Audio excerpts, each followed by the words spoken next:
Rajumba Yanda, Zobesan Jerry Wada Shazundem, Devarishaban Jiden Kemba Juban Duva Kaloju, Lana Meva Menanje Dumba Sanje Jumden, Bejawa Shaja Tuba La Chazela, Cheda Jazu Shewa Dumba Jumden Dishinju, Rajum Yanda Zobesan Jerry Wada Shazundem, Devarishaban Jiden Kemba Juban Duva Kaloju, Lana Meva Lada Menanje Dumba Sanje Jumden.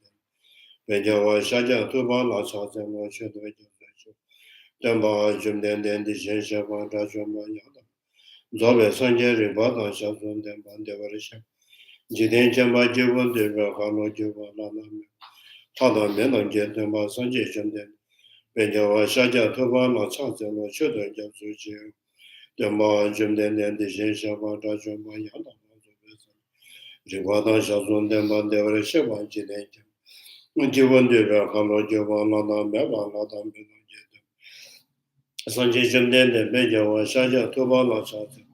确的将说些我看这个年做我觉得啥件电脑公办电不的晚年节点电脑做就这些开发就拿查在那那大公安局说一些叫做设计分本着查完节点送到那我们去年就拿查在那签证电吧这面的先到查完就拿查在那对这些来这个什么年尾天天就拿查在那我们突击去的 탐제 캠베 동바보 소놈이 연대자 니신샤 라자고 다변 대자 주 예외에 손에 되지 제도 되는 저 신주저 라자 저로 전에 저가는 라바타라 rab도네 신게 담바이데 겐데라야 자저로 디바치에 메제 개와변소 소바체 랑게 셈네요 테네 산제 담바이 कर्म라베 마메 요마세바 슈브로도 메놈로도 된다 Decision Deterada Solom Dia Tamjese, Command the Genja to Gada Nada Chiva, Siveson and Jovan Jovarisho. To the teacher, the blessed one, the one gone beyond, the foe destroyer, the completely perfected, fully awakened being, perfect in knowledge and in good conduct, Sugata, knower of the world, supreme guide of beings to be tamed, teacher of gods and humans. To you, the completely and fully awakened one, the blessed one, the glorious conqueror, the subduer from the Shakya clan, I prostrate and make offerings and go for refuge. To the teacher, the blessed one, the one gone beyond, the foe destroyer, the completely perfected, fully awakened being, perfect in knowledge and in good conduct, Sugata, knower of the world, supreme guide of beings to be tamed, teacher of gods and humans. To you, the completely and fully awakened one, the blessed one, the glorious conqueror, the subduer from the Shakya clan, I prostrate, make offerings, and go for refuge. To the teacher, the blessed one, the one gone beyond, the foe destroyer, the completely perfected, fully awakened being, perfect in knowledge and good conduct, Sugata, knower of the world, supreme guide of beings to be tamed, teacher of gods and humans. To you, the completely and fully awakened one, the blessed one, the glorious conqueror, the subduer from the Shakya clan, I prostrate, make offerings, and go for refuge. When as supreme among humans you were born on this earth, you paced out 7 strides and said, I am supreme in this world. To you who were wise then I prostrate. With pure bodies formed supreme and pure, wisdom ocean like a golden mountain, fame that blazes in the 3 worlds, when I am the best, to you I prostrate. With the supreme science, face like spotless moon, color like gold, to you I prostrate. You are immaculate, the 3 worlds are not. Incomparably wise one, to you I prostrate. The Savior having great compassion, the teacher having all understanding, the field of merit with qualities like a vast ocean, to you the one gone to thusness I prostrate. The purity which makes one free from attachment, the virtue which frees one from the lower realms, the one path, the sublime pure reality, to that Dharma which pacifies I prostrate. Those who are liberated and those who show the path to liberation, the holy field qualified with realizations, who are devoted to the moral precepts. To you, the sublime community intending virtue I prostrate. Do not commit any non-virtuous actions, perform only perfect virtuous actions. Subdue your mind thoroughly. This is the teaching of the Buddha. A star, a mirage, a flame of a lamp, an illusion, a drop of dew or a bubble, a dream, a flash of lightning, a cloud. See conditioned things as such.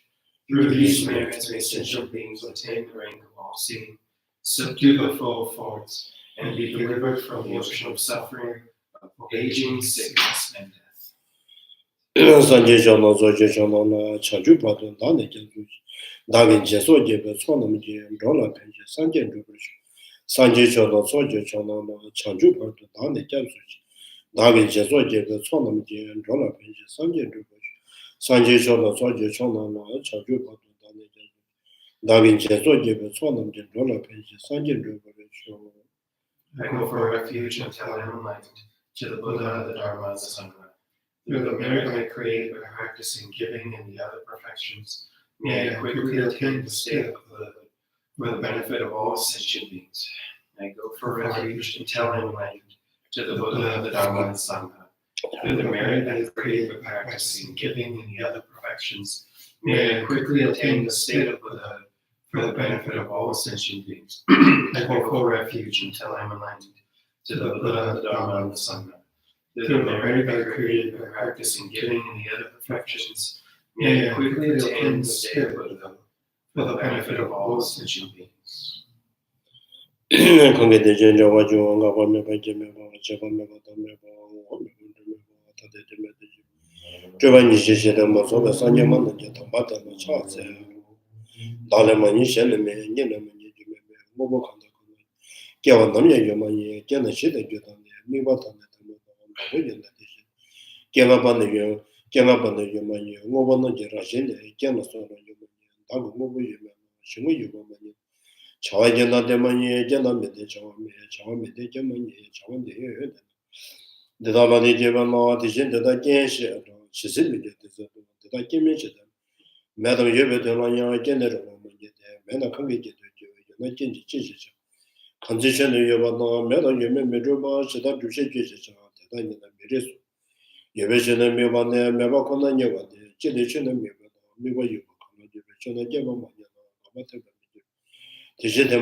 So, I think we're on page 265, right? 66. I think it's 267, Geshe-la, in the middle of the page.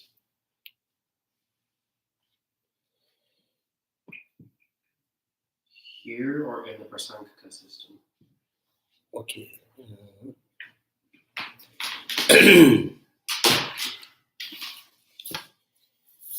The fundamental wisdom 2 says that without relying on conventions, ultimate truth cannot be realized. Without realizing ultimate truth, nirvana cannot be attained. So, I think this kind of, emphasizing the importance of the conventional reality, which kind of, sometimes when we through reasoning, when we constitute emptiness, there's a chances to refuting the existence of the conventional reality. So the emptiness, through emptiness, not to refute or deny or annihilate the conventional realities, because the conventional reality is without the conventional reality, there is no six perfections. Compassion, renunciations, generosities, moralities, they all kind of become become nonsense. So that without relying on the conventions, ultimate truth cannot be realized. Without realizing ultimate truths, nirvana cannot be attained. So the perfectly keeping the balance of the conventional reality and ultimate truth. So it's not really conflict between convention and ultimate truth. So avoiding the objections, says the Ch12, sometimes dispelling the argument or something. Without accepting the conventions, we will not engage in expositions. So even the Buddha, the omniscience, and always, inseparable with emptiness. So when he guides sentient beings to the liberation or enlightenment, so he has to, go explain what he has attained, the enlightenment, how he has attained enlightenment through the conventional realities. So he's trying to say the truth through the lie.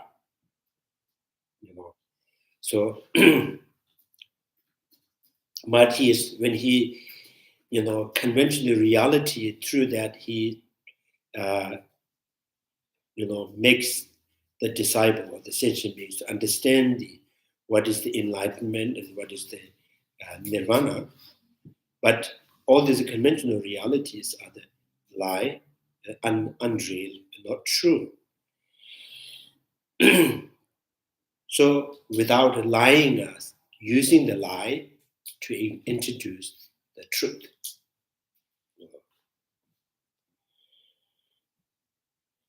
So here the analyze and unanalyze. This is the kind of,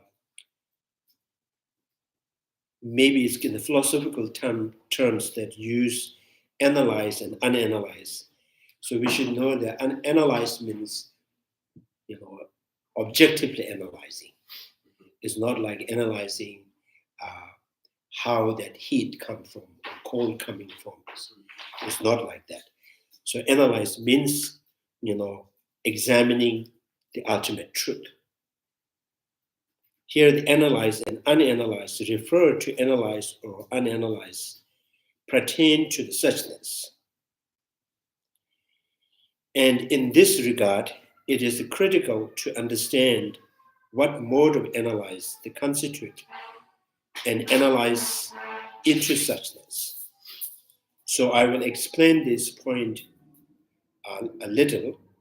In the Prasangic school systems, if one is unsatisfied with the conventional designations and in relation to the statements such as sprout arises. So that is the sprout arises is a conventionally. Yes, there's a sprout is arising in the conventional. The sprout has arisen in conventional. And the sprout is giving rise by the seed is also conventional.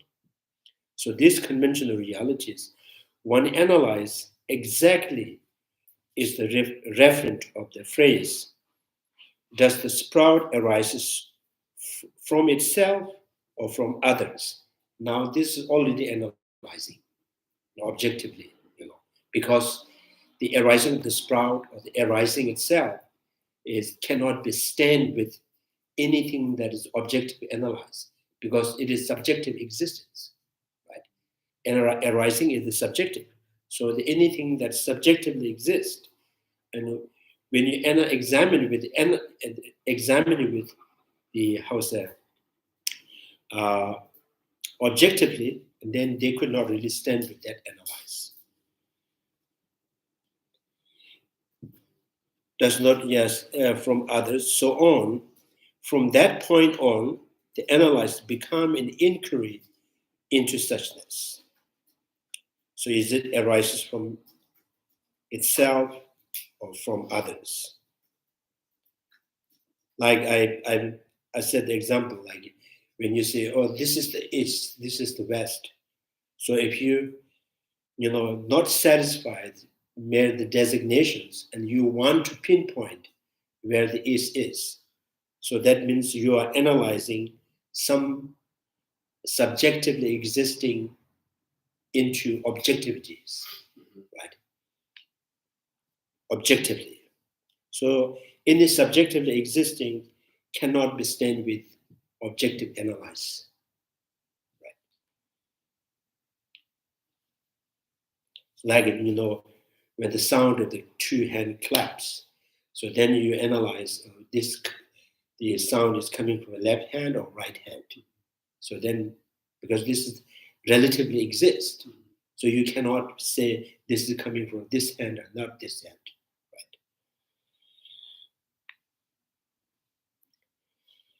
So yeah,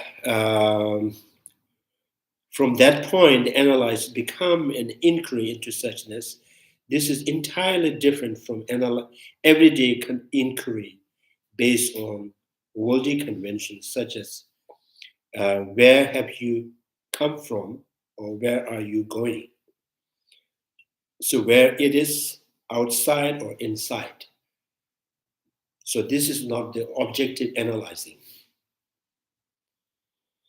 So that's the Prasangic school system. And then now, Savatantrika, Madhyamika, on the other hand, does not consider above degree of analysis to constitute probing into suchness. So the Savatantrika Madhyamika thinks that the arising of the sprout, arising from itself or other, is not objectively analyzing. It's just like where you come from. Where is it? Where is the table? Where is the cup? Is it under the table or on the table? So that kind of, So Savatantrika thinks that constitute probing into suchness. For them, an analyze become an inquiry into suchness when someone analyzes whether something exists by virtue of the power of being perceived by the cognition as defined above, or whether it exists objectively as not possessed by virtue of the being perceived by the cognitions. So without the subject, object that exists by itself, and that is Svatantrika Madhyamikas thinks this is objective analyzing. So Madhyamikas thinks that, as sometimes said, 50-50, Madhyamikas, Svatantrika thinks, the color, the 50% from the color side exists, like for example, the color that is reflected sense power from the form, but the sunlight hits on the form that reflects. There's something 50% from the object side and the 50% from the consciousness side. So altogether, and there's a color to existence. So the color is not 100% by itself. So existing of the color is depending upon eye consciousness, eye sense power. So Savatantrika Madhyamika thinks, without this consciousness, without the perceptions or the cognitions, something that exists in and of itself is the negation element. Yeah.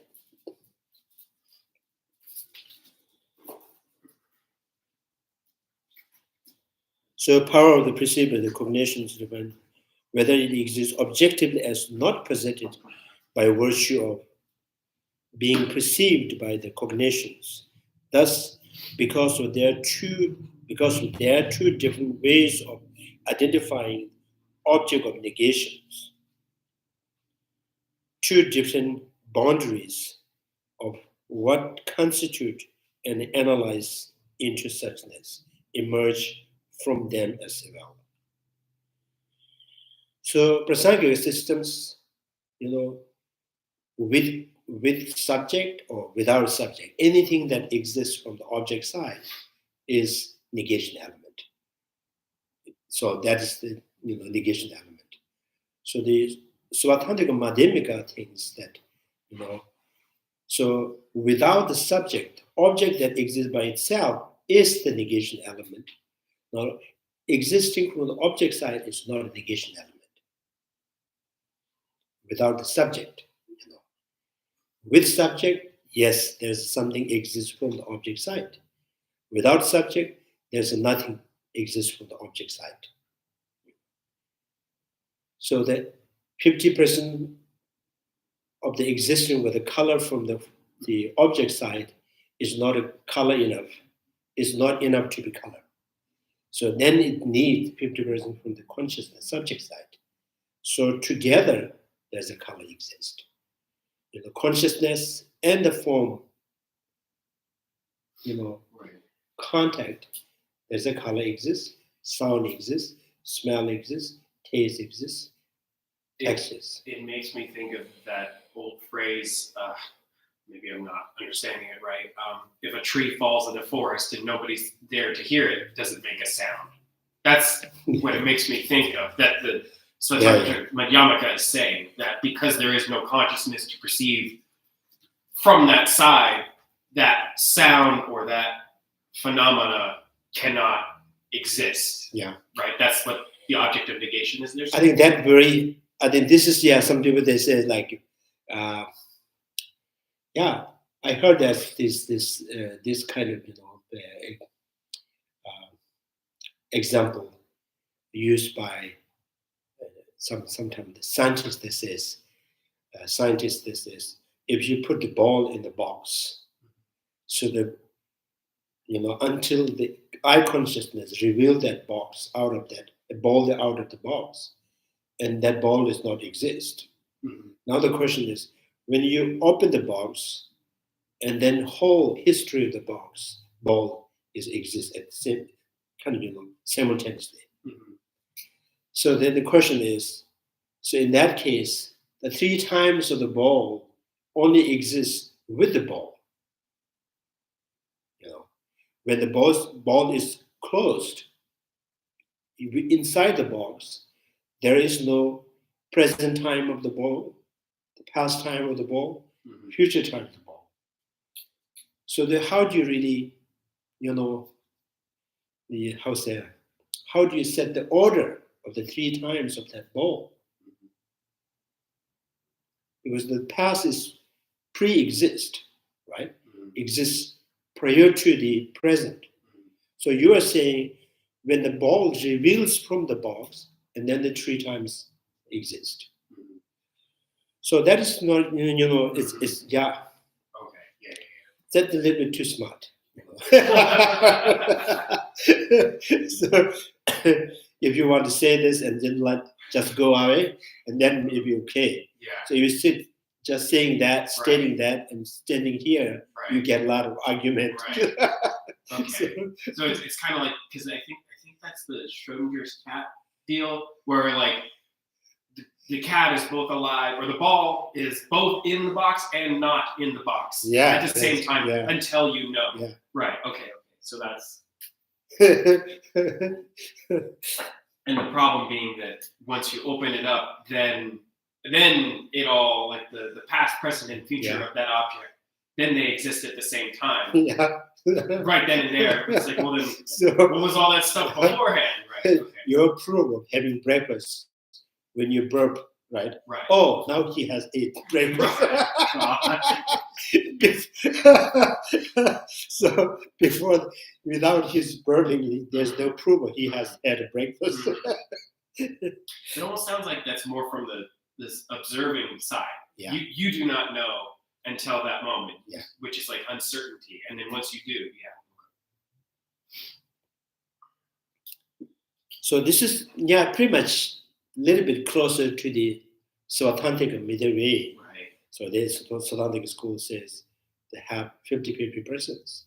Object side half, subject side half, Right. and that things could exist. So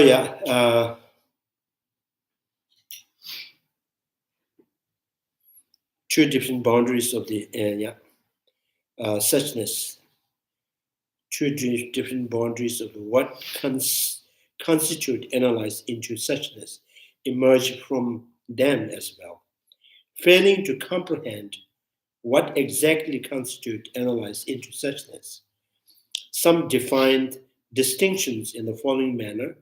Say Devadatta has not arrived at a specific place.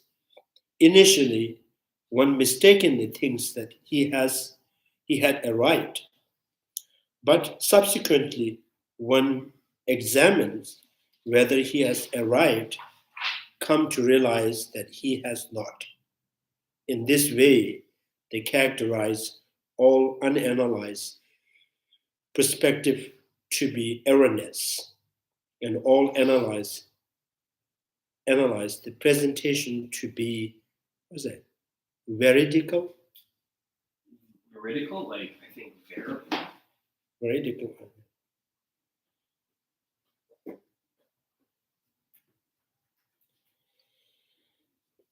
Presentation to be veridical. Yeah, I only checked dictionary, couldn't find it. There's no truthful or genuine. Yeah. Huh? Truthful. Truthful. Or Oh. genuine. Analyzed presentations to be veridicals. Erroneous and all analyzed.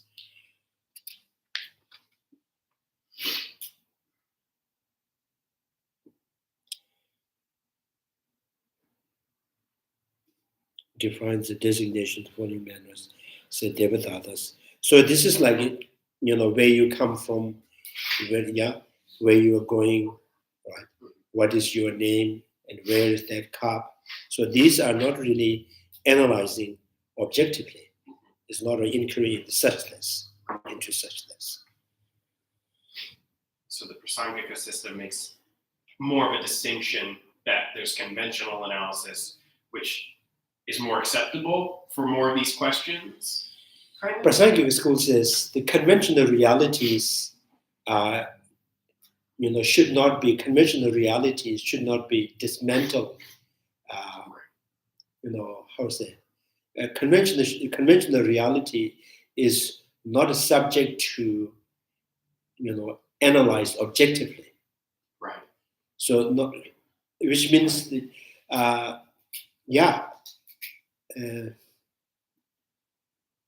to say?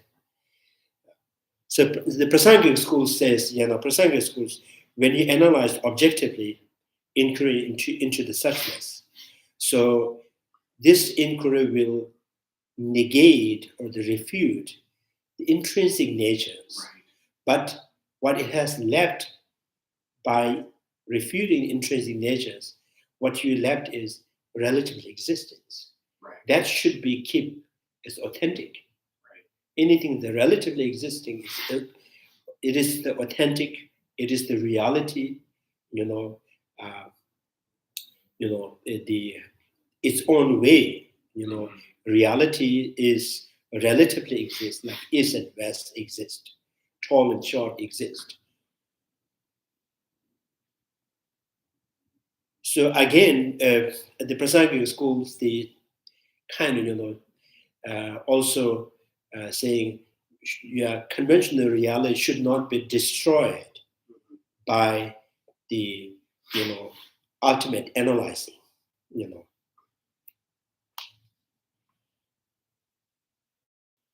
The presentation to be verticals, but such an approach is neither that of the Madhyamika system nor that of the Buddhist epistemology, right?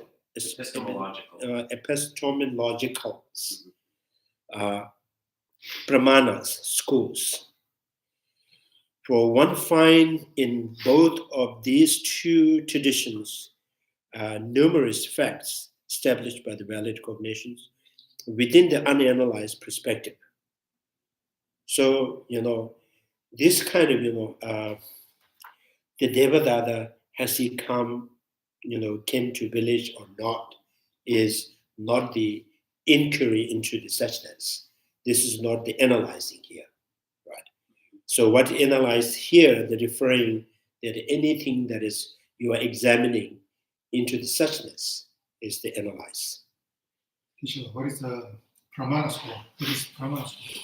Pramanas is the kind of logic in the Minority school and the Siddhantika school. Kind of is the reasoning. So it's the system of the reasoning. So Dharmakirti and Dignakas is the so author of the Brahmanas, Dinaka and Dharmakirti.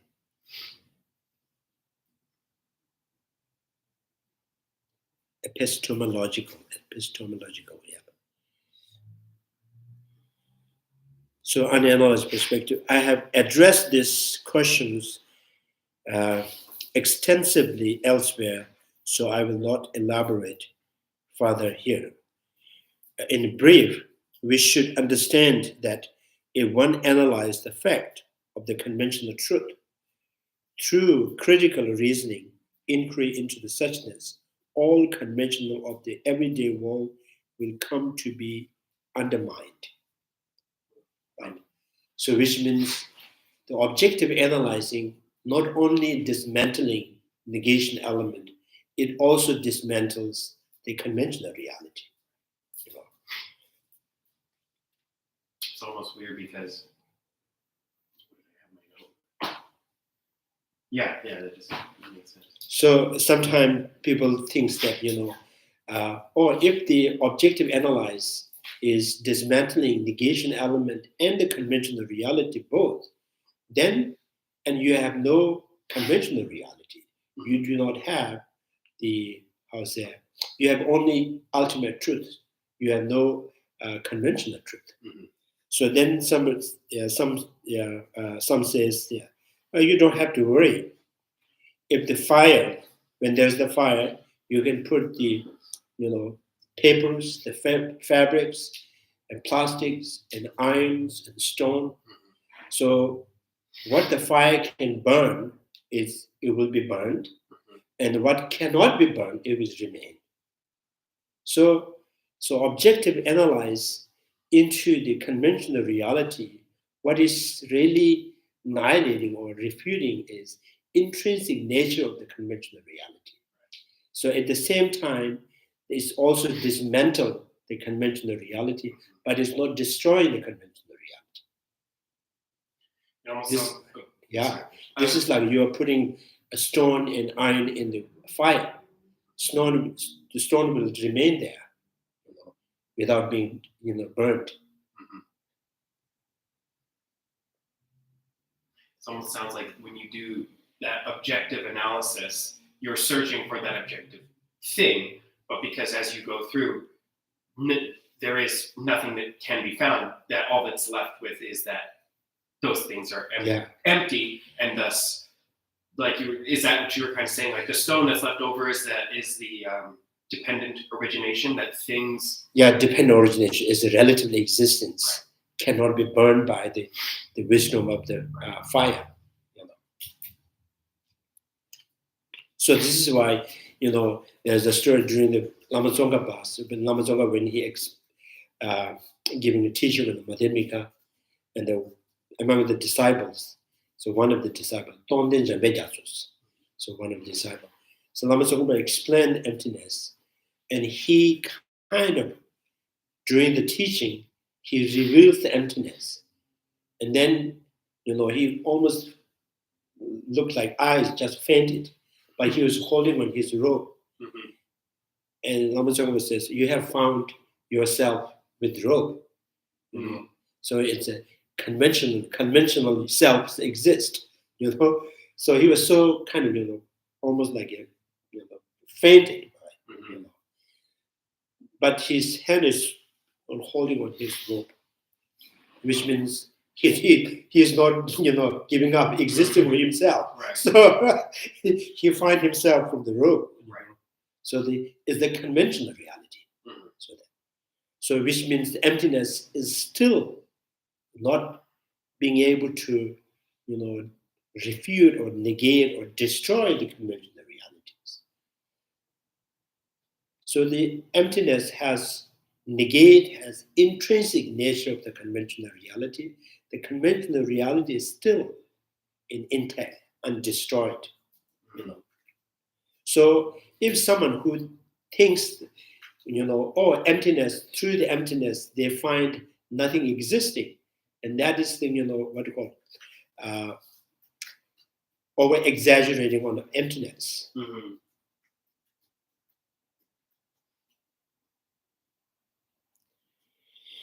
In the history and the story, the Dignaga story. So Dignaga, I don't know how old he is at the time. So when he received the, fully ordained monastic vows, and he become the bhikshu, and then he asked, now I have, received these monastic vows and bhikshu. So what should I be meditating on? What should I be, trying to understand? And then this master says, just analyze yourself. And he went back in the room. He analyzed, and maybe 2-3 o'clock, maybe he realized the emptiness, and he was so afraid and naked come out from his room. He was just, circling in the room. So then everybody said, "What? Are you gone mad? Are you gone mad?" He said, "No, I'm just still searching for myself."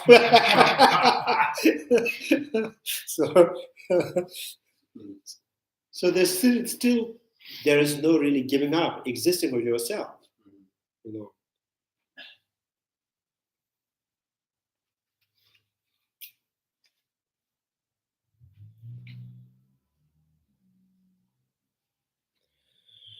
So the inquiry into the suchness, all conventionals of the everyday world will come to undermine.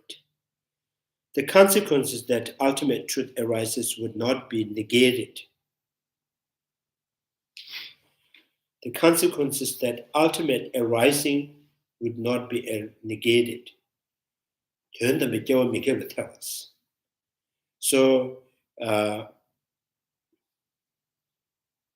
so previously what this talk about is conventional realities could not stand with the objective analyzings. And the second says, the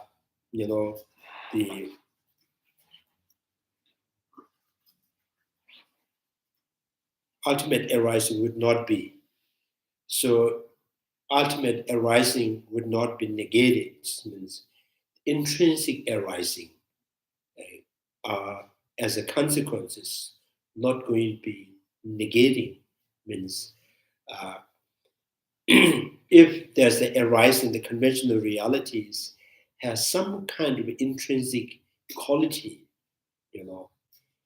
each conventional reality by nature it has some kind of intrinsic nature, then ultimate arising would be stand with analyzing objectively.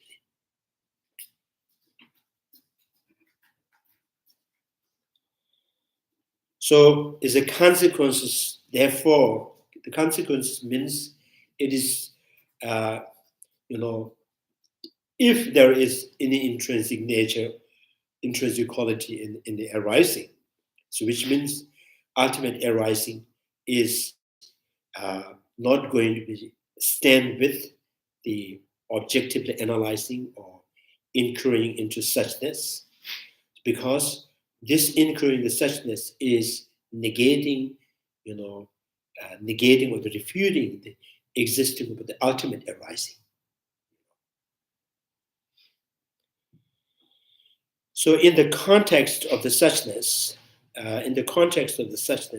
certain reasonings disallow, right, arising from itself or from something others. And that same reasonings disallow them on the conventional level too.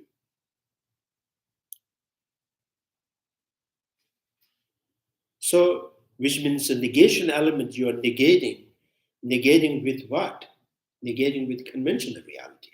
It's not just without relating to any conventional reality. We are not just negating intrinsic nature or the intrinsic nature of existing by itself and others, arising by itself and others. Without relating to the anything like sprout and tomorrows and the arising, right? So without relating to them, there's no way you can negate any intrinsic nature. So every time when you negate intrinsic natures, you have to negate that with conventional reality. So when you negate the negation element with conventional reality, so conventional reality, without being destroyed by the analyze, if there is some kind of residue, then you understand the ultimate truth, as it is.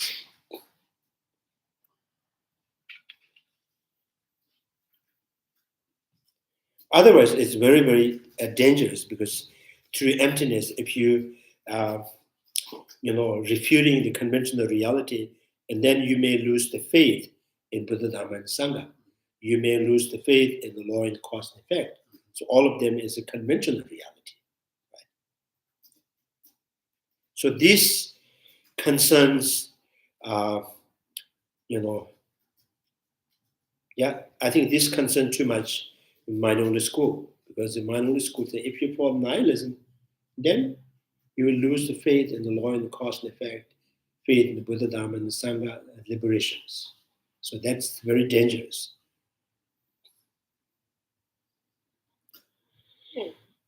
So here the commentary state the following: why is it that when all ropes of the clinging to things as a true existing are cut, one clings terrified to conventional truth as real? So that's the minority school. So they are really kind of, in Tibetan word they use teshatambas. Teshatamba means if someone is going to, if someone just come to the room and then threatens you, your eyes just pop up, right? So teshatamba, like in the minority schools and Swatantika Midwith. So when they Prasangika school used to analyze and destroying every intrinsic nature, and they are very scared. So that's really, it's too much for them. It's something that is undigestible. This is like, oh, this is really going crazy. You will lose faith in law and cause and effect. So one cling the terrified will convention the truth as real. If you say we must ensure that some things do arise with reality established by intrinsic characteristic or by virtue of the substance, for they constitute some causes of the bondage, and freedom by the being as a part of the afflicted class or the enlightened class. To this, I would say, now what remains for you are merely the words. So you are kind of, your way of trying to, applying the antidote for the afflictive emotions, your way of finding the path to the liberations. So this is what you're doing. You're trying to overcome the afflictive emotions, and you're trying to find the path, and you believe you have found the path, you have found the path to the enlightenment of liberations. So because your mind is, very, very, so much clinging to the intrinsic natures. So what is left to think that you have the path to enlightenment? Because the very, very cause which binds the samsara, and you are backing up that, you're supporting that. So I would say now you remain for you is just mere word of the enlightenment.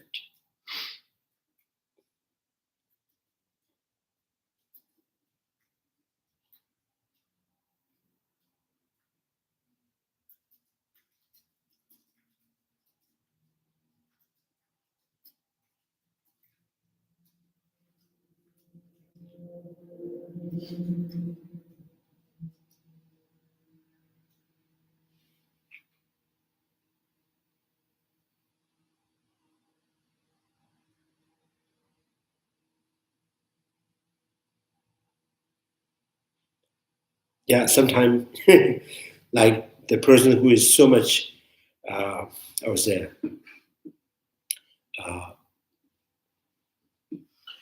frightened by the tigers. Because of that, the fear, and strongly hold on the tail of the tigers. Because they, so what you're holding is this is what you are afraid, right? You are afraid of the tiger, but you keep holding on the tail of the tigers. So you are afraid of the afflictive emotion. You're just, strongly holding, on the intrinsic nature in the phenomena, clinging towards that.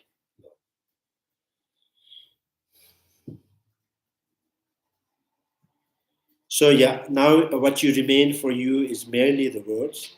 Why?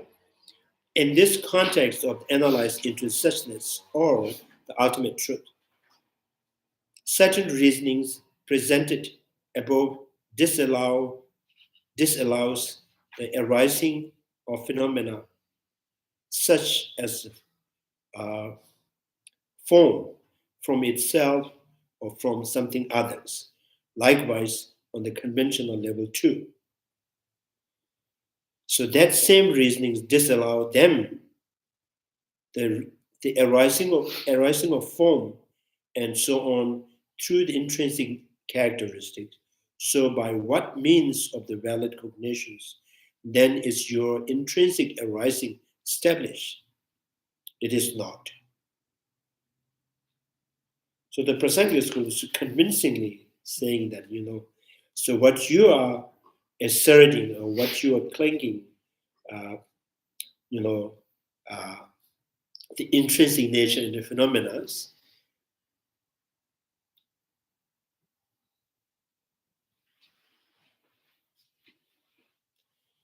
like arising from,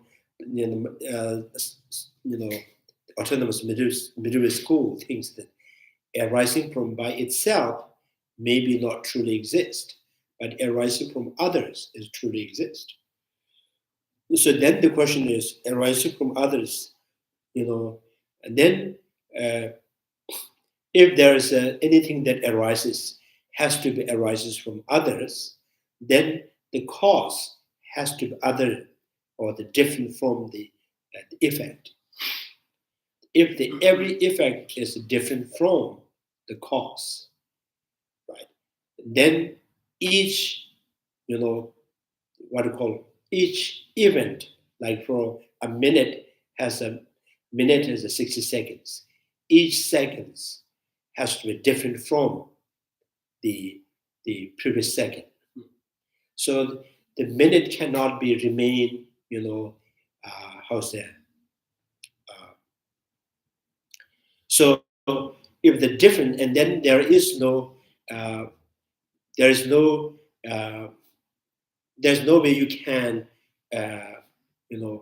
establish the minute has continued. because there is anything, the seconds that continuing are the different from each other.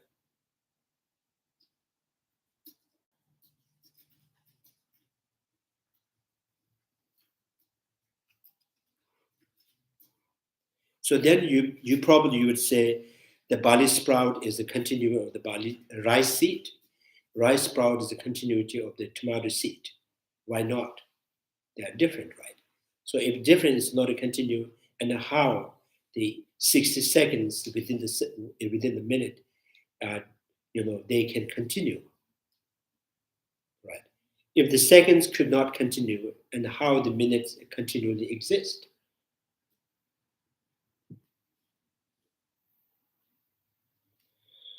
So this is Prasangika school said that then now you should give up the concept of cause and effects remain as a substantial different.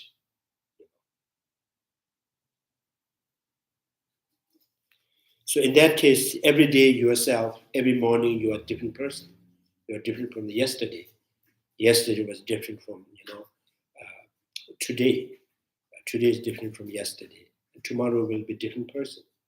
So why you save money for tomorrow, man? So you just eat today, everything finished today, and he will do it by himself.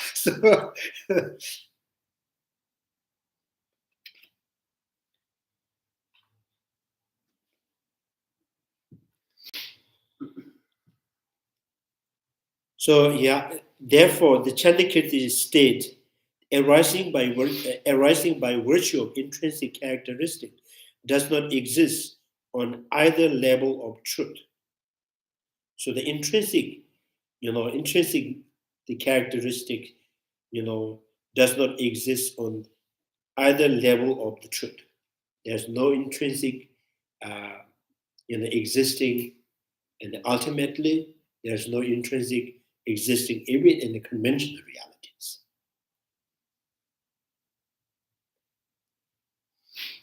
So which emptiness, the form and the emptiness of the form both are devoid of intrinsic quality. The emptiness is not intrinsic, intrinsically exist. So if the emptiness of the form is intrinsically exist, then it is different from the form. So then the form and the emptiness of the form become like apple and orange.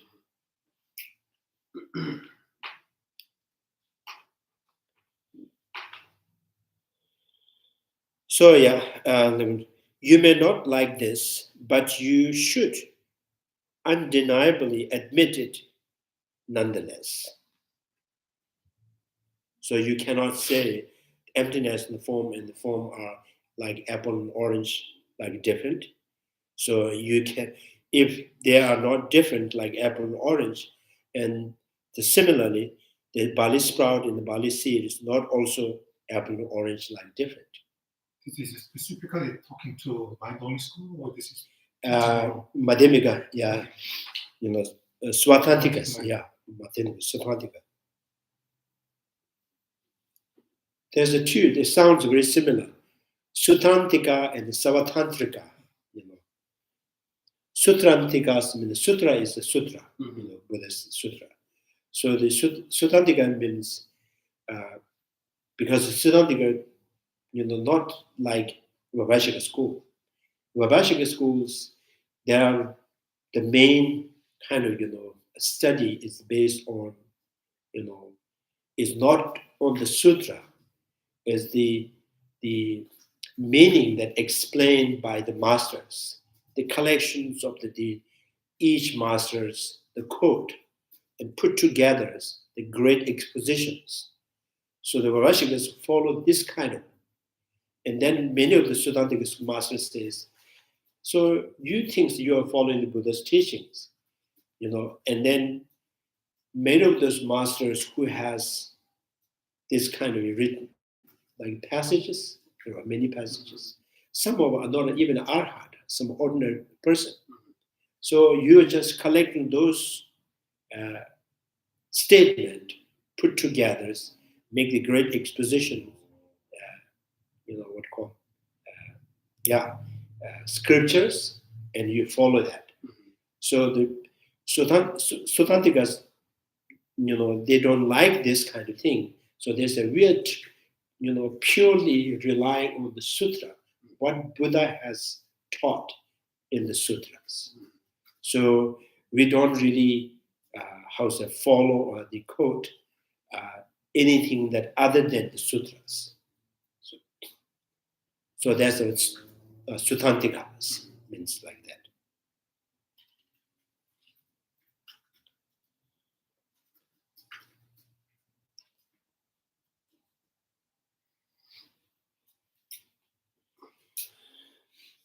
Many of the Dhammapada is like that, Some arhats, some masters, they kind of,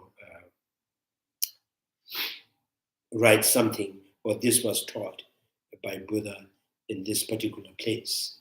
So, and this master says another thing, they put all together. So it's great expositions. So the Vabhashika.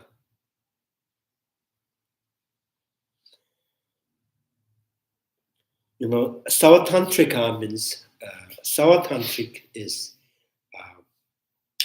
Rangkyuba means kind of almost like in the, I think I've mentioned once, Mahatma Gandhi, when he,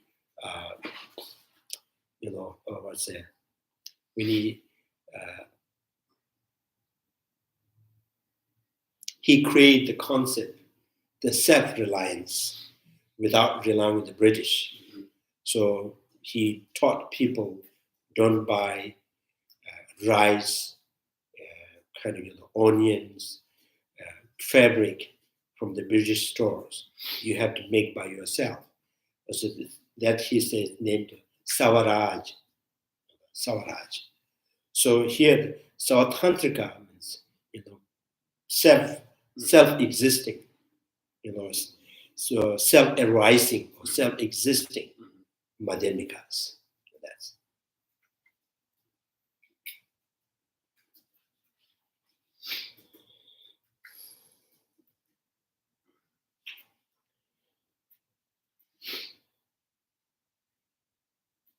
So as for the arising, negate through and analyze into the suchness, even on the conventional level, the commentary, they characterize this. As for the arising, negated through the analyze into the suchness, even on the conventional levels. Sometimes the way they kind of,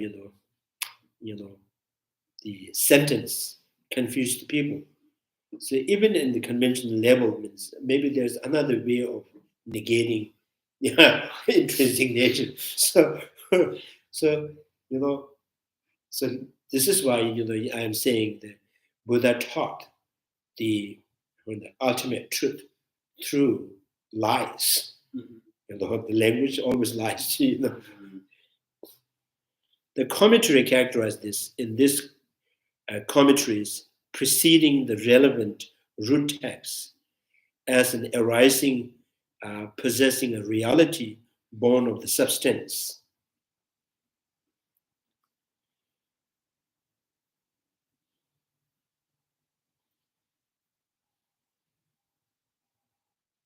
Root text arising, possessing reality born of the substance. So the Savatantrika midway madhyamikas, because they are Savatantrikas, things do exist by their own, right? So which means things do exist by their own, means there is some kind of substance, the arising of the sprout. It has some kind of substance within it, which means arising of the sprout that's going to be arises is substantial. So if the substantial, for example, tomorrow is Monday, coming of the Monday means the coming and the Monday. Right? The coming is the activity, and what is coming? Monday is coming. Now the Monday which is coming is the substantial exist, which means, before the Monday, there's one Monday, the substantial existing. Now it is coming, not arrived yet. So there's, one Monday that is, exists prior to the Monday, real Monday, right? And then this Monday is going to reach in tomorrow. Is it what the Swatantric community conclude? No, they don't say, but this is intrinsic. The Prasangya school, this is called, we are Prasangya school, to logic, they push to the corner. And you have to say that, you have to say there's before the Monday, there's another Monday, which is substantially exists, and their activity is to come, because that the arising of the Monday or coming of the Monday is, their coming is the intrinsic, it is, the coming of that is done by inherently, within inherent. So inherent means there must be something in it.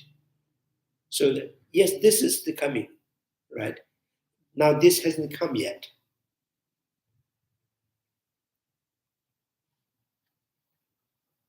So when you're going to buy and you're going to have a house, so that is before you have house, there's a house for you that already exists, and there's a coming to you, coming for you. So kind of. This Swatantric Madhyamaka's view was that the subject is here and object is there. Something exists. Something coming from that objective side is the negation element. Then does that mean that there's nothing out there? In Swatantrika? Yeah. Yeah, there is. There is something. Yeah, there is something. There is something, but it's not complete. Incomplete. Is not incomplete. Yeah, it is not. It's not complete. For example, there's a.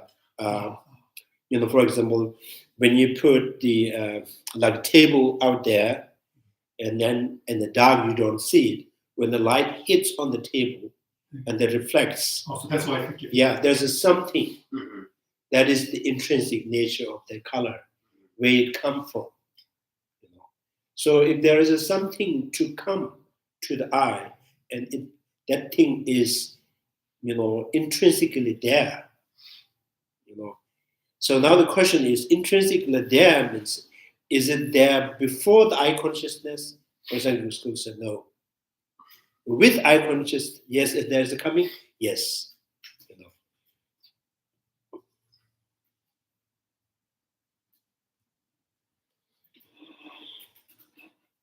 So I think all this, they are really kind of, trying to, trying to keep them from falling into nihilism. If they says there's nothing from the object side, and then there is no suffering from its own side, there is no antidote from its own side. So which means for them that there's no suffering at all.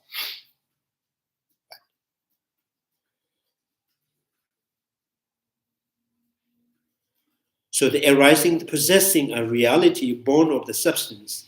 This is what Prasangya school, what's there?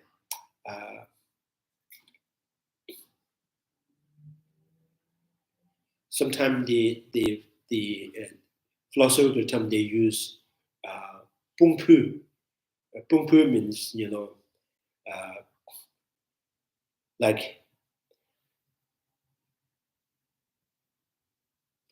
pungpu means, it's, if you are, if there's a rope that you bind, you kind of tie it with other person, because we are brothers. Then if you push one, and he will go with that. So the intrinsic natures that you are, what's that? intrinsic nature that you're propounding, right? So, and with that it comes anything that intrinsically arising, that has to be substance. There must be substance. So it's tied up together. If you say intrinsically exist, and then there's some substance to be coming in the future there. Sometimes in Tibet, there's in the mountain when the normal people, move from one place to other place. So all the young tied. So there's a long rope. So if one young falls, so then all the young dragged into the river, right? So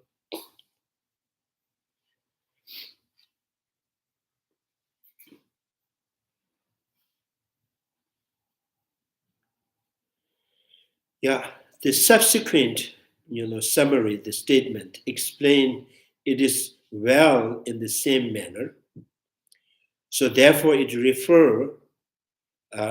refers only to the form of arising, whereby what is to be negated is qualified in terms of such as arising by virtue of intrinsic characteristic.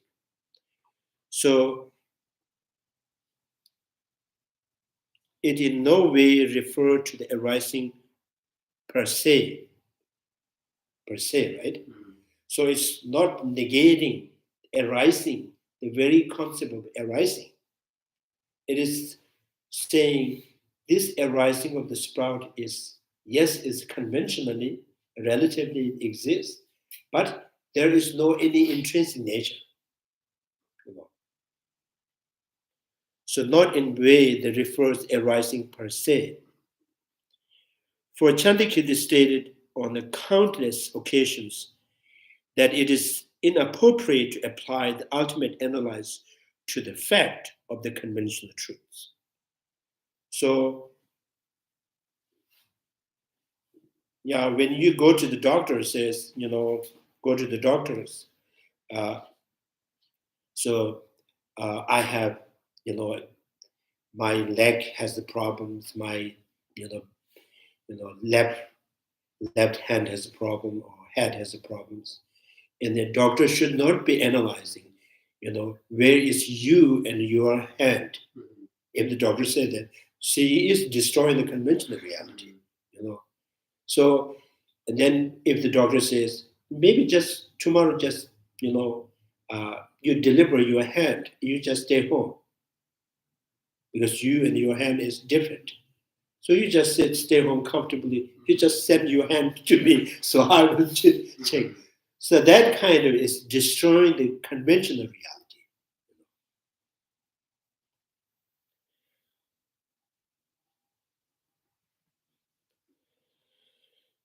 So inappropriate apply the ultimate analysis to the fact of the conventional truth.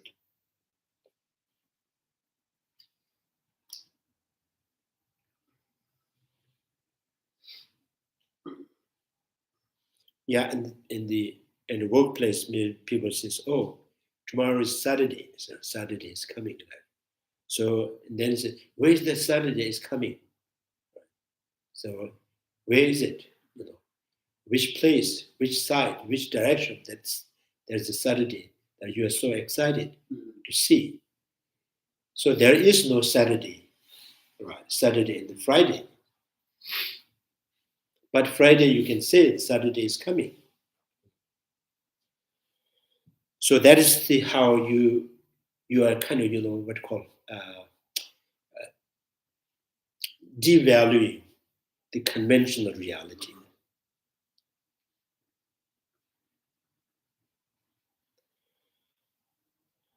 So why the Chandrakirti maintains that if the reasoning probing into suchness does not negate arising by virtue of intrinsic characteristic on the conventional level, why does Chandrakirti maintain that if the reasoning probing into suchness does not negate arising by virtue of the intrinsic characteristic on the conventional level?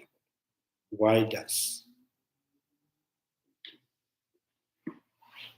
So I think there's no other way to, to negate intrinsic natures, without, without the conventional realities. So with conventional reality, you negate intrinsic natures, and you are not negating or annihilating the conventional reality. So this is like, like fireproof, and you just put in the fire. You don't have to worry about it. Fireproof will be burned down. Just it cleans up the, that the cloth, the fireproof cloth. So the way it cleans it, put it into the fire. So the conventional realities has to be, clean up, purified, and within the wisdom of the wisdom realizing emptiness. So the wisdom realizing emptiness is not going to destroy it. Rather it cleans up, it's more clear to you.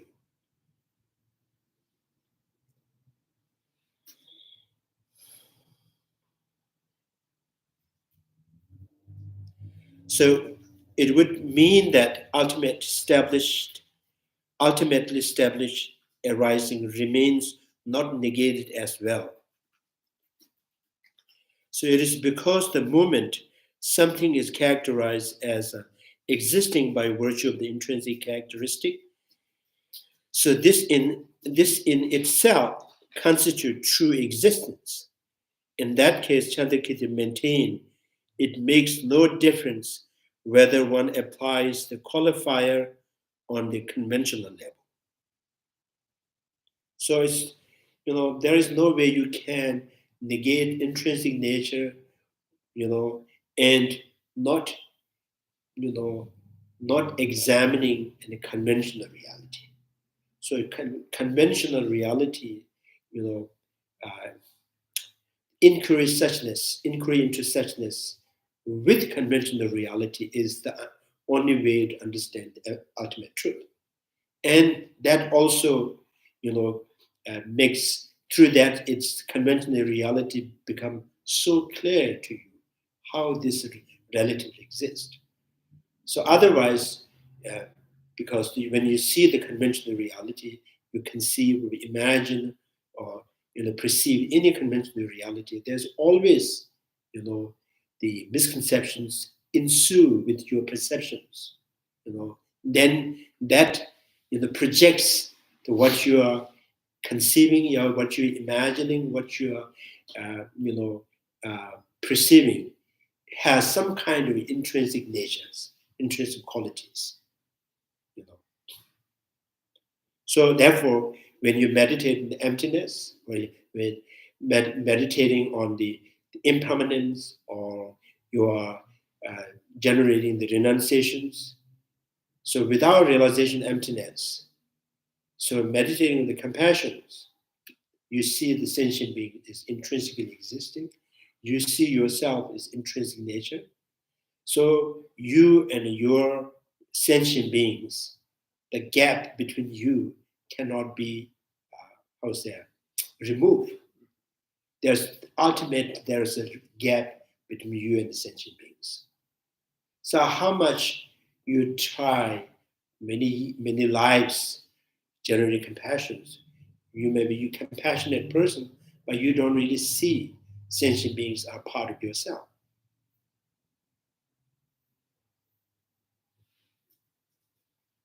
Because you and your sentient beings always remain apple orange. So then people find the reason for the compassions. Apple has compassion to the orange because, like you see in the freeway, there's a boat, right? The cow advertised the chicken. Yes. So eat more chickens, the cow says. Right? So almost like this is how you see this, the value of this sentient being in yourself.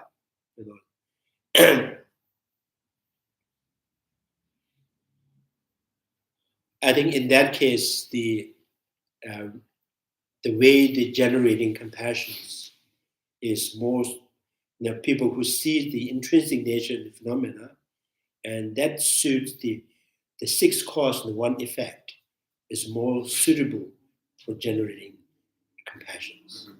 And you have to say all sentient beings had been my mothers. They had been kind to me, not one time, million times you have drank their milk. They raise you, they feed you, they clothe you, So it kind of, there's some kind of, reason for it is not that, expensive, because she has raised me, she gave me, milk, she, nurtured me. So that is the reason you have compassion to the sentient beings. And at the same time, if that is the only reason, this is also like, if you give me this, and then I will something give back to you.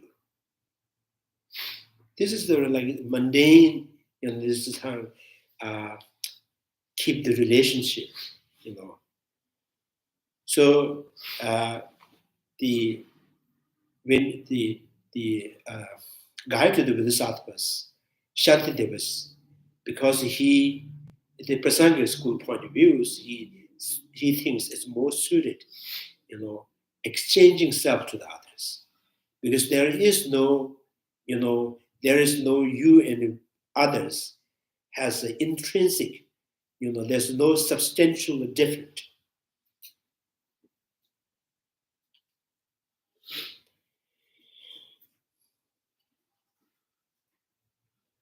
Because so the perfection of generosity is fulfilling the desire of the sentient being is your perfection of the generosity.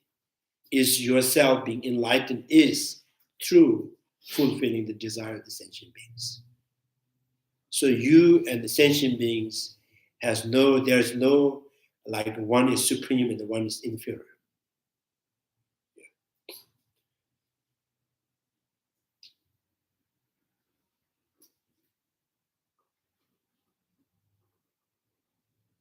So your perfection of generosity is by fulfilling the desire of the sentient beings.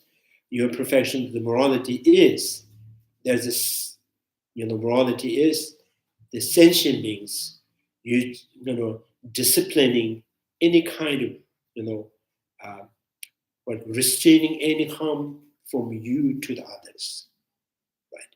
So there's almost like you and others is this is almost like like 2 legs to stand up, and you and the others, your practice and the existing of others is the walls that you can build house.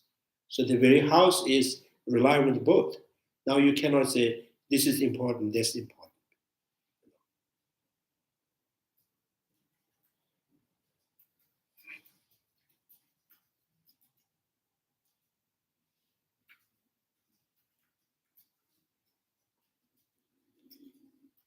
So that's only possible through the absence of intrinsic. If you empty the intrinsic nature, intrinsic quality in the phenomena.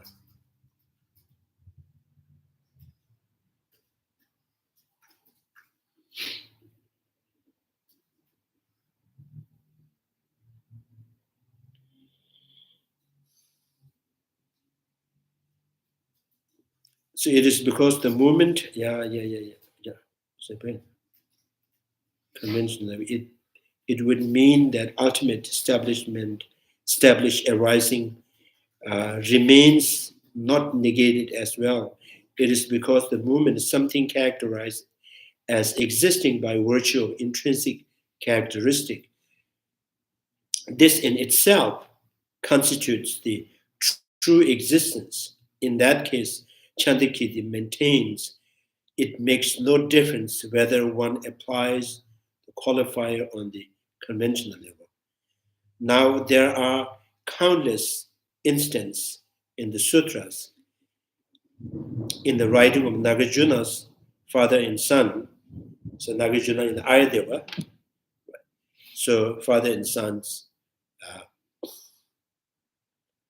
And in those of these masters, the Chandrakirti, where the object of negation is qualified in terms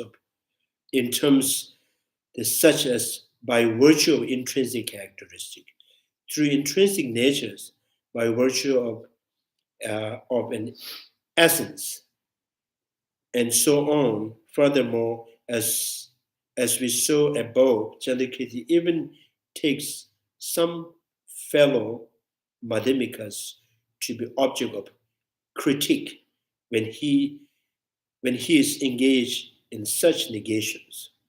So sometimes Chandrakirti is also, because of that, he is trying to maintain, or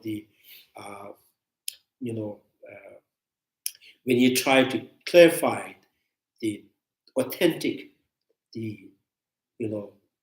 understanding of Nagarjuna, and he will criticize even the Baba Vivekas and Chandrakirtas, Kamalashilas.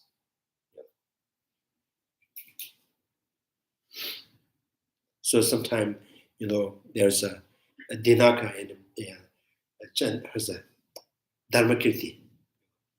So in his writing commentary, it says, if someone asks, those great masters as Dinaka and Dharmakirtis has revealed this, emptiness, and he will say, clearly say, no, they did not reveal this emptiness.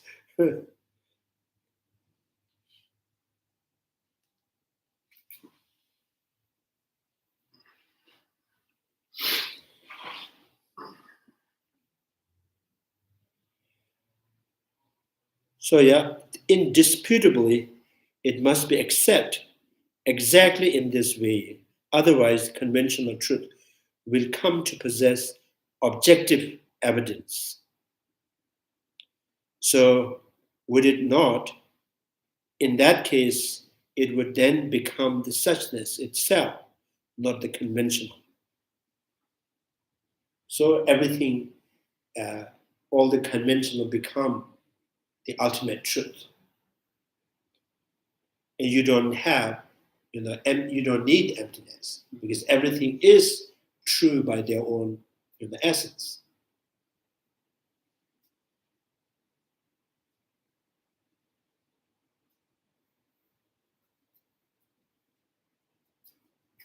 What's happening? Rain. Oh. That was thunder. That was highs, but yeah, that's rain. Sounds like you're in Dharamsala.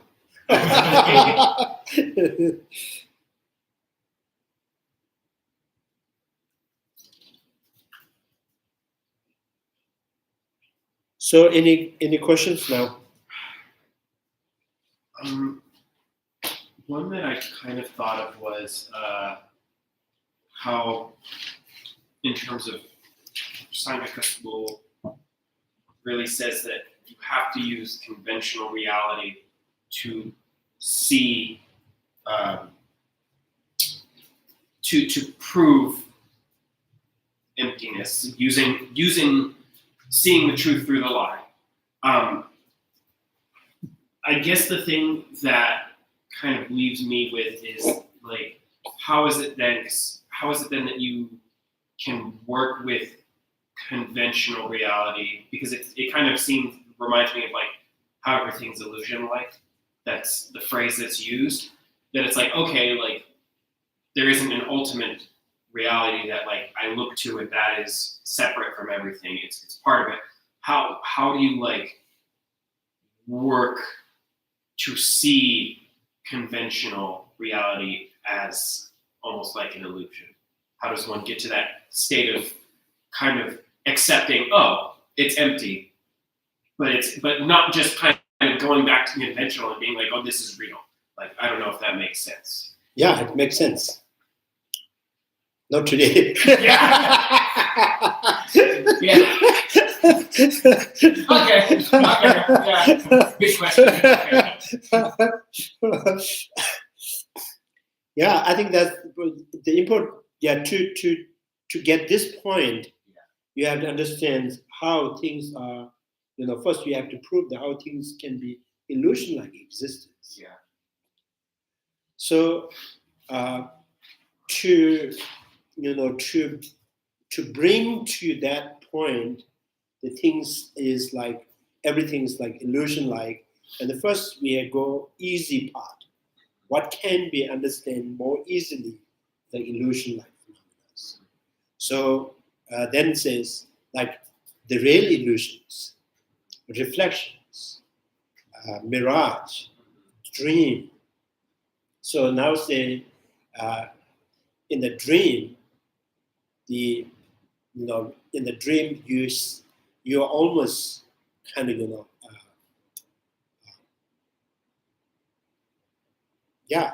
so you're almost killed by the elephant. So now the experience, the fear of being going to be killed by the elephant. So that fear is the reality or not? The feelings, the way it proves is real or not is in the experience. Mm-hmm. So you experience in the daytime fear and in dream time fear. It's just as a fear, both a fear. In that way, it is the reality. The fear is the reality. Now the question is, so that in what sense you understand dream is not real? It's not, it's not real. The fear is the real. Is right? It's because the daytime fear, nighttime fear, there's no difference. Right? So to prove this is unreal is the object, what you see, the elephant in the dream, is the real elephant or not elephant. Right? So if you say, because the elephant that you see in the dream there is no such elephant, there is no elephant. You just conceptually created or the elephant that arises from the imprints, from your mind that reflects in the dream. So there's the elephant. Therefore, this is not elephant. So in this way, you say, oh, me and my bodies. I'm having body. I'm having leg. I'm having thought. I'm having sight. I'm having hearing. So why not this is like the elephant in the dream? Because there is no you, separate from your, different from your hand. There is no you that different from your, hearing a sound. There is no you that are having a sight. So substantially, the elephant in the dream, in the daytime you're conceiving yourself as a different from the hand, different from the leg, different from the thought. So they are exactly the same, not substantially. It just reflects from the mind. There's the me having possessing the hand.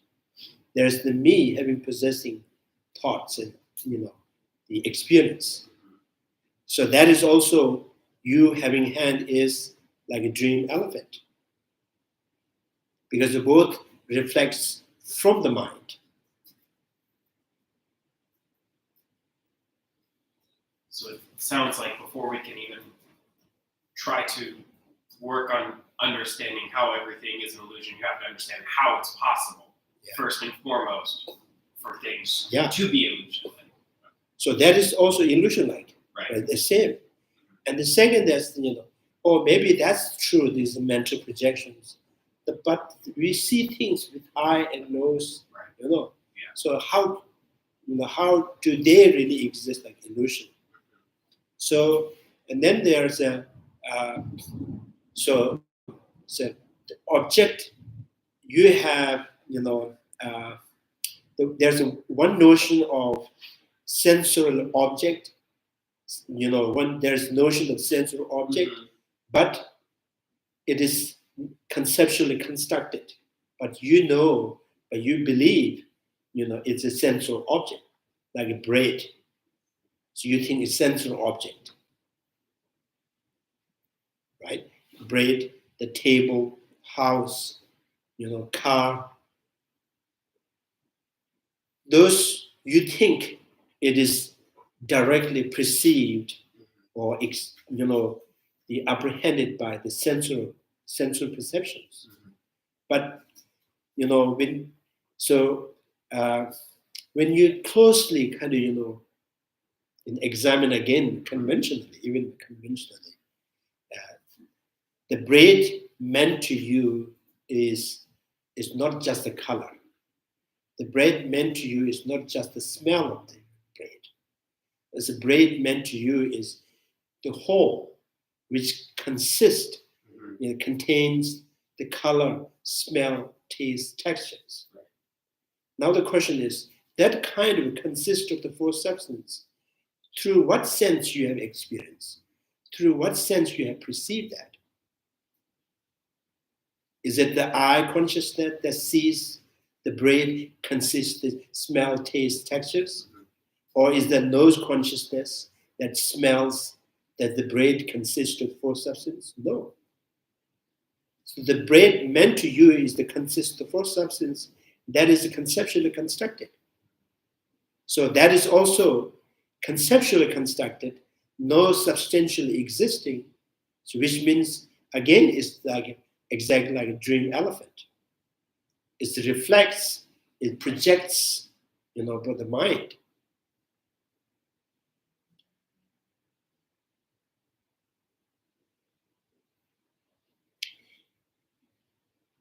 And the second is the bread we understand, it is like pretty much like illusion, the way it exists to you is pretty much like illusion. But how about the color, the smell? Then again, it is also like illusion because it's the reflections. The color is the reflections that no way it comes from, but it just relatively exists. So here, how the color exists? Color exists through the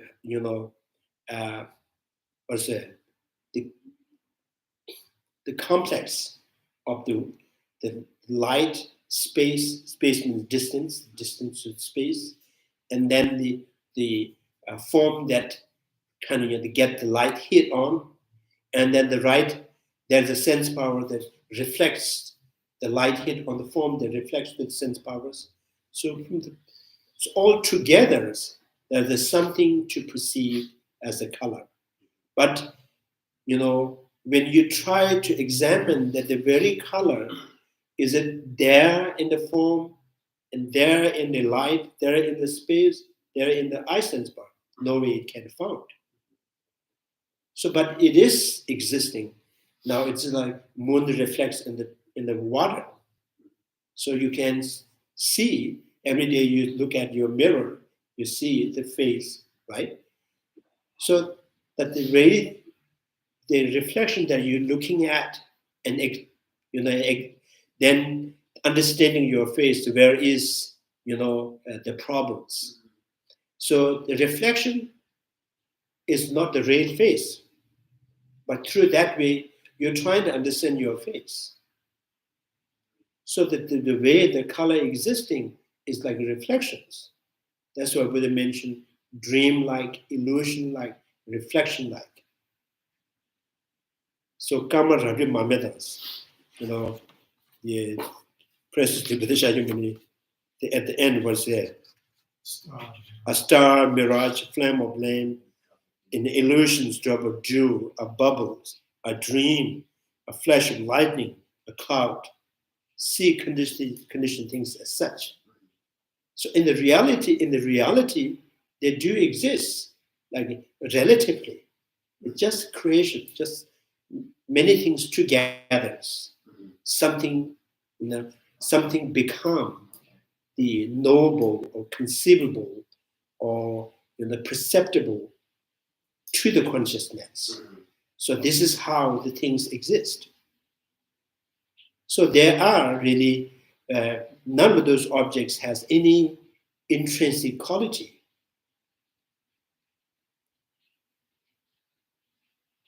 So this is the kind of, the inquiry this into the suchness means trying to pinpoint the object that you have conceived, you have known or perceived, has any kind of intrinsic quality or not. If they have any kind of intrinsic quality, then it has to be locatable, it has to be groundable in any basis. No object that you have known by the consciousness is never really groundable in anywhere. It just happened, like the electric in the cloud. So it is not there, but many things together, something that electricity is and run through the cloud, and it makes the noise.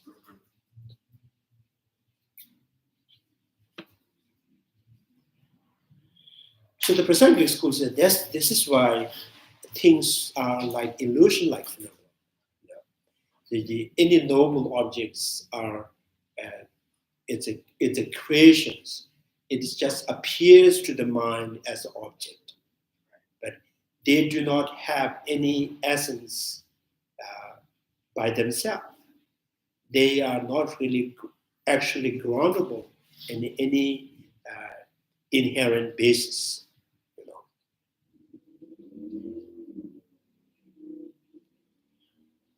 So sometimes people think that, oh, this is really kind of proving everything is illusion. Like you're just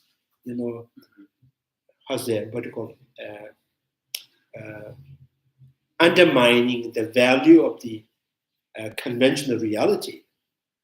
Someone thinks that, yeah, in the sense that you are proving it, those objects has no intrinsic natures.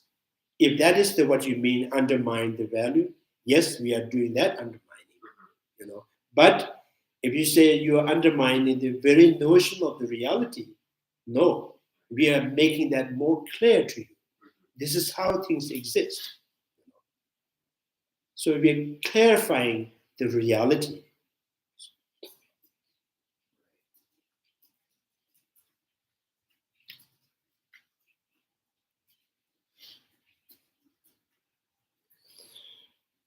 I think that's in the Sahat Sutra you can see there's no sound, no smell, no taste, no textures, right? So no eye element up to the mental elements. So it's through language. With language, it constructs many things. The language constructs many things that happen due to the languages and the concept. Means what makes them existing is the languages and the concept. So that if they are only remain to be existing through the force of the language and the concept, where they exist is only exists in the face of that language, face of the thought. That again proving they don't have any essence by their own nature.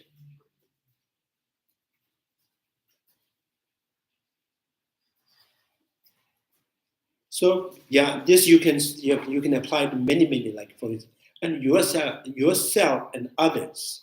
It looks very independent, right? Myself and yourself, and then someone leaves house, let's say bye-bye, and now he's gone. And yet there's one person who's still in the house. So it looks very one solid person, aparting from one solid person. So where's that the person again? the person is existing like it, lights in the cloud.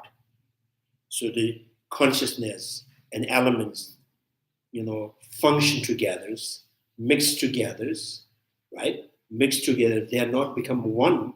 They just functions, inseparably. So there's you have a base for to think. There's the me.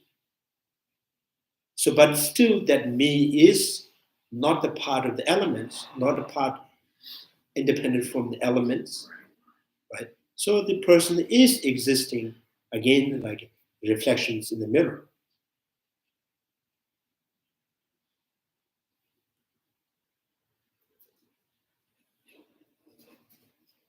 And then again, further you can think of like what is the relation of the Bali seed and sprout? Yes, the relation is exist. It is evidently it exists. But the relations, then the question is evidently it exists. So it really exists by itself? If the relation of the Bali seed and sprout exists by itself, and in which time? Is the time of the sprout or time of the seed, or the between seed and sprout the relation happened? The relation never really happened to be existing, causal time, resulting time, not in between. Relation is constructed by the thought. So therefore the relation of the cause and effect is a conceptually exists, is a relatively exists again. So, and then you can see the past, the present, the futures. Sometimes we conceive, think, oh, that is the past that does not exist. Sometimes the future, oh, that is not yet exist. Which, kind of automatically concludes the presence is with you. Now the present is, if you look into the present, there is no such present that is sustained or that has enduring, because every basis for the to sustain the present are the past and the present, future. So in the very moment, things passing and things happening, that past and the future are the basis for the existing of the present. So therefore you cannot say it's past, therefore it not exist. In the future, therefore it not exist. You cannot, right? Only you can say is accurately the things that has passed is not exist in the present. That may be accurate. Things that pass because of that is not exist. It is not, logical thinking.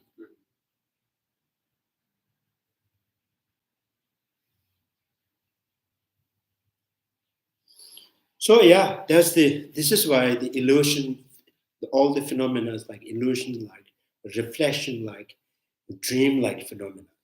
Yes, it's very true.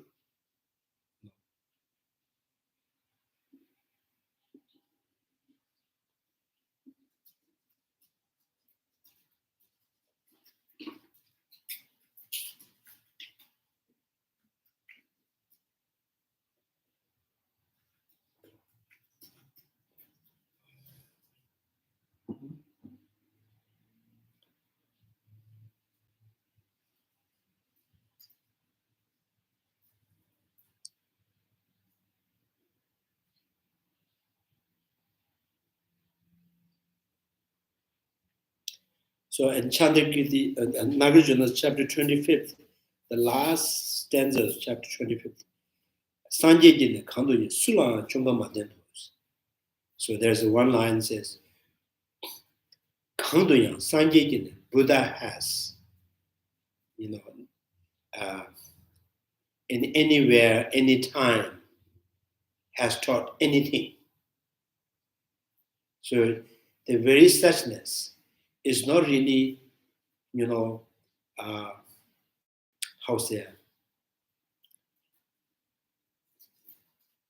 make clear by any languages in the letters.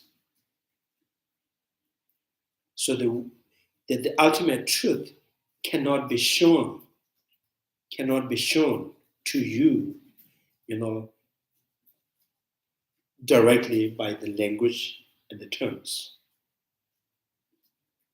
So it's through languages you have to reveal, you have to understand that. So which means the ultimate truth, that nirvana cannot be a gift by anyone. It is there within you, but you have to reveal that, And many times the exercise with these languages and concept understandings, and then intellectual understandings and contemplating and convictions. And then again and again, you go beyond the thought, beyond the languages, and then you come to understand.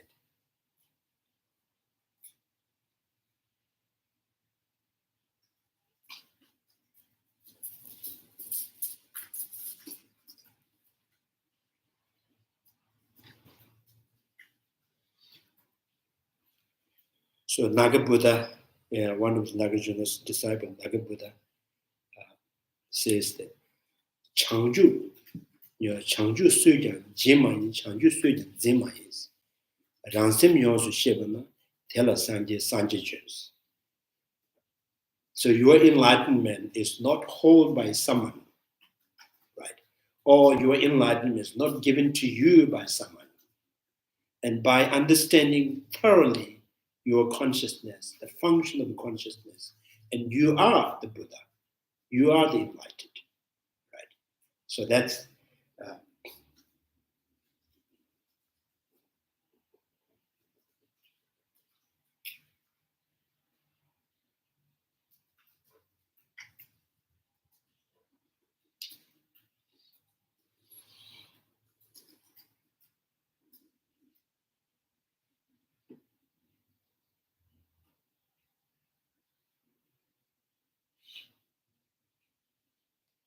yeah. Any questions? And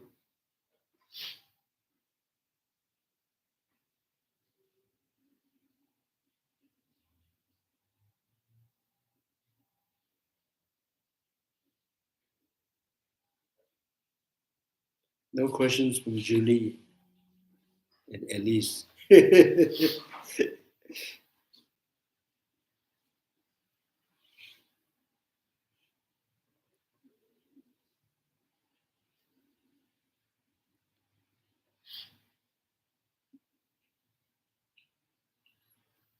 So there's the one English word, quiescent, quiescent, quiescent is a Q-U-I-E-S.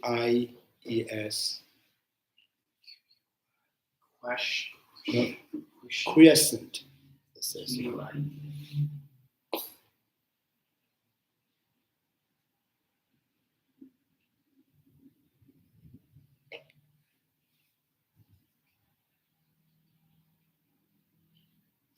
Question. Oh, question. Question. Not a question. Pronounced quiescent or something. In a state or period of inactivity or dormance? Yeah. Okay. So that's the kind of, Quiescent. Oh, quiescent. Okay, yeah. okay. So Jeffrey Hawkins used the, when he tells that essence eloquence by Lama Tsongkapha, and like the ultimate reality of the phenomena, that quietness is right from the beginning, right? So all this, many things that popping up is you are making it. From the reality, so it's quiet, the quiescent from the beginning. There is no activity from the object side. So the activity is because of the subject.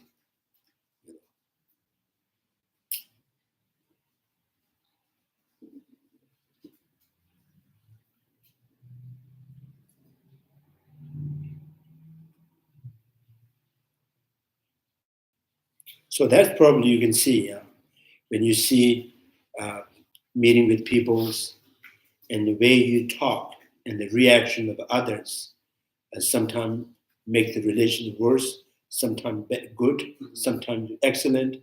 And then another way of your will react, and others' reaction on you, and then that creates.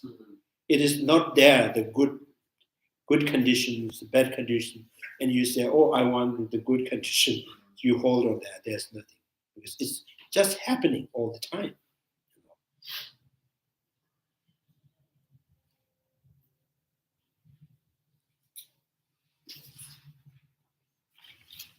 So realities are quiet from the beginning, you know.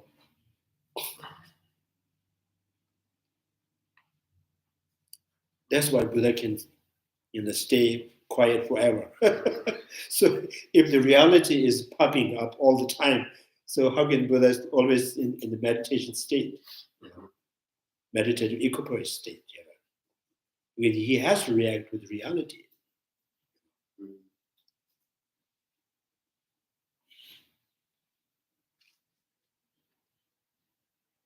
Maybe some of the, reacting with the conventional realities. There's many deity, some 16 legs, 14 legs, so, 11 legs, 1,000 hands. Maybe they are just kind of reacting with the conventional reality.